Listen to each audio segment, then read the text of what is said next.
Welcome back, guys. Thanks for joining me for another beer review. Hope you're all well. Friday afternoon, get in there. We've all got a couple more days off now. And like I say, I'm back with a beer review. And we are back with something not new. It is something I've done before. Long time ago with no success. I'm hoping the next few occasions are going to be a bit more successful. But what we are doing is we are going to take a look at my first brew out of the Pinter 3. So, the beer we are looking at is the Space Hopper West Coast Edition. Once brewed, can be approximately 7% ABV. I'll get to what I've got at the moment in a minute.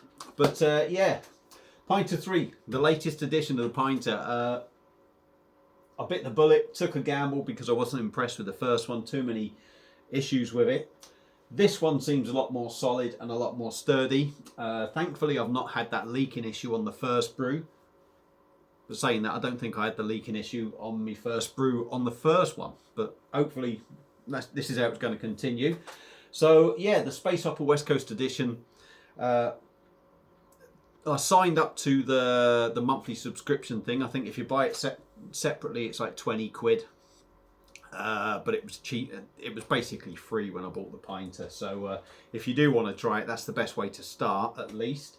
So I think the original brewing instructions is, or the minimum, brew for 5 days, cold crash 1 day, condition for 3. I've gone in and I've brewed this for 10 days and just conditioned for 8. So hopefully it's going to be all right. In fact, I know what it's like, so we'll get into that in a bit. So yeah, any second now, I'm going to stand up, get out the way, do a video of the pour, and then we'll carry on. But I should be using the Pinter glass, but I actually want a full pint of beer. So we are going to give it a go and see what we get. I have tried it, and I've got to say, the first initial pour was all right. Yeah, there was a little bit of, it was a little bit busy, but it wasn't that bad, to be honest. And bearing in mind the carbonation's still on and everything, and it's got that new tap, it wasn't too bad. So let's get cracking. I'm going to stand up, get my backside out the way, we'll move the chair out the way, and we'll give this a pour. So I'm going to turn the camera around for you. I could zoom in, but I don't want to. So let's give it a go and see what we get. So the less you open up the tap, you can sort of control the pour, if you like. So this is going quite well at the moment. The more you open it up, the more carbonation you can get. So it has, I did go a little bit wild there, but to be fair, we did have a little dribble then. So we'll do that. To be fair, the pour was pretty good. So I'm going to turn it back around here. So let's see what we got.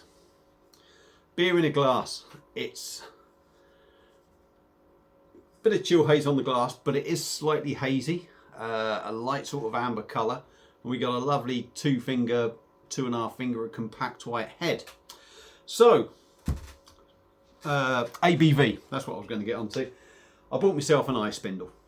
Do I know how to set it up? No, I don't. It's sort of all set up original, sort of just to go, but then you've got to set it up with the app and that, and I haven't sussed that out yet. So we haven't gone with that. So I went with the standard hydrometer thing. And again, I don't really have any knowledge on how to use that, and I did have a little look on the internet. But yeah, what I've done to take the original reading was, once I got the fresh press in and the water in, before I added the yeast, obviously it had a good shake up and everything. Before I added the yeast, I took some out and took a reading. Now I'm not sure I got the reading completely right, but I'm going to go with the reading that I had was 1.040. So maybe a little bit low, probably should have been, I don't know, a little bit more anyway. So maybe the press wasn't mixed up enough. Done a reading today, let it settle down, pretty much sort of go a little bit go flat, tipped it into the old test tube thing, if you like. Let it warm up as well, and the reading was 1.012. So what this is actually working out as is about 3.7%. Not very good for a double IPA, but there's 101 things that can go wrong, I guess. When you do this, I'm still a complete novice, still learning bits. Whether the temperature of brewing is going to make any difference, I don't know. Obviously, if the mix isn't all mixed up well enough, that's going to affect it. But yeah, so we're looking at a beer that's basically about 3.7% for a West Coast double IPA. So no success there, but beer in a glass. The tap has poured well, so I'll give it that. Beer in a glass, gentle bubbles going up. Now this doesn't create any bubbles, this glass. It's not a nucleated glass. Looks decent, so let's go in on the nose and see what we get with it. Yeah, it does smell like all the sugars haven't been sort of eaten up, if you like. It's quite sweet on the nose. There is a sweet maltiness on the nose. Does smell really fresh though. A little bit hoppy. There are some citrus notes in there because I put the hops in. The hops go in later on actually. The hop oil, I put that in on day 7. So I think on day 8. So you had 8, 9, 10, 3 days brewing with the hops in. But yeah, it doesn't smell bad. Certainly doesn't smell bad.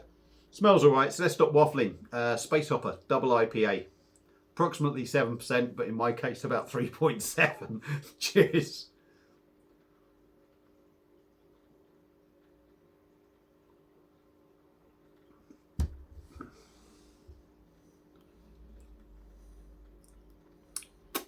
Okay, sort of tastes all right.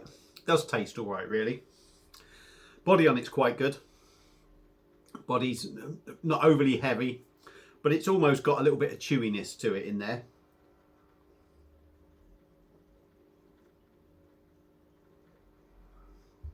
The carbonation is in the background.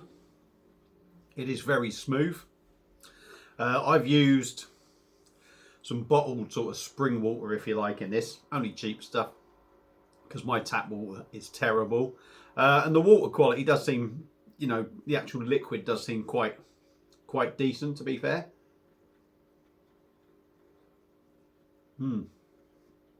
Beautiful mouthfeel. On the taste, you definitely get that West Coast thing in there. Definitely get that West Coast thing in there.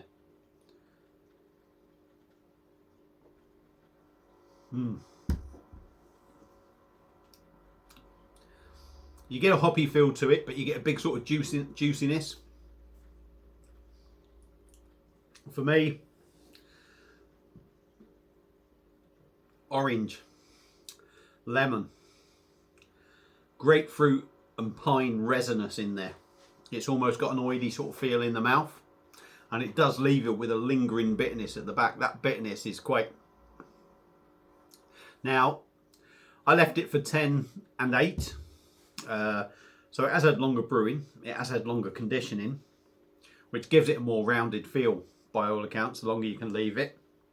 I don't know, obviously I'm kind of guessing I didn't mix the fresh press up enough maybe, and that's why the ABV is lower, but whether that has actually changed anything about the taste, I don't know.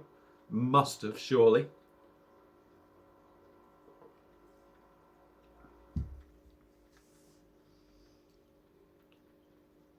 Thankfully, that sweetness sort of disappears.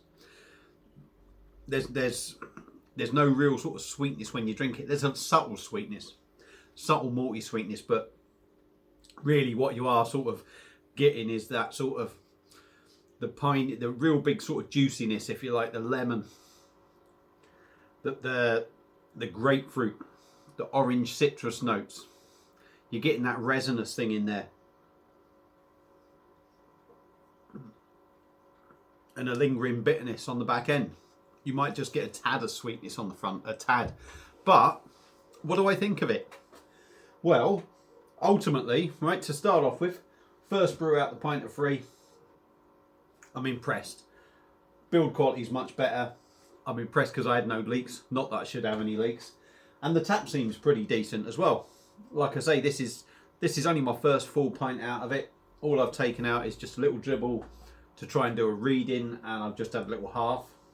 So that's my first full pint. Tap works well. You can control the pour, so I'm impressed with that. Feels a lot more solid. Beer wise, I like it. Do you know what? I wish that if I would love to know what that is like at 7%, or even, you know, 6 to 7%. I think somebody had brewed it and said they had it about 7.8%. So, and I don't think they added anything different. But oh, pardon me.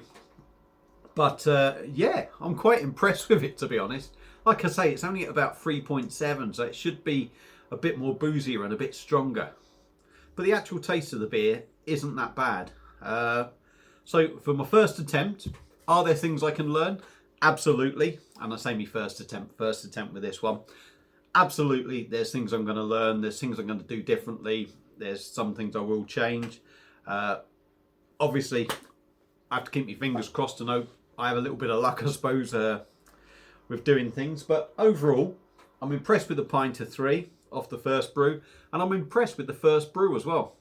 I've got Tropical Debate, a New England IPA sitting in the fridge, which will be going in once this is finished. And I've got a German Pilsner, House of Hops, 5.6%. That's coming at some point as well. So, yeah, the next one, what will I do the next one? I guess I'll just look at the dates on the presses and that, see which one's the better date, and do the shortest one first. But overall, yeah, Space Hopper West Coast Edition, like it.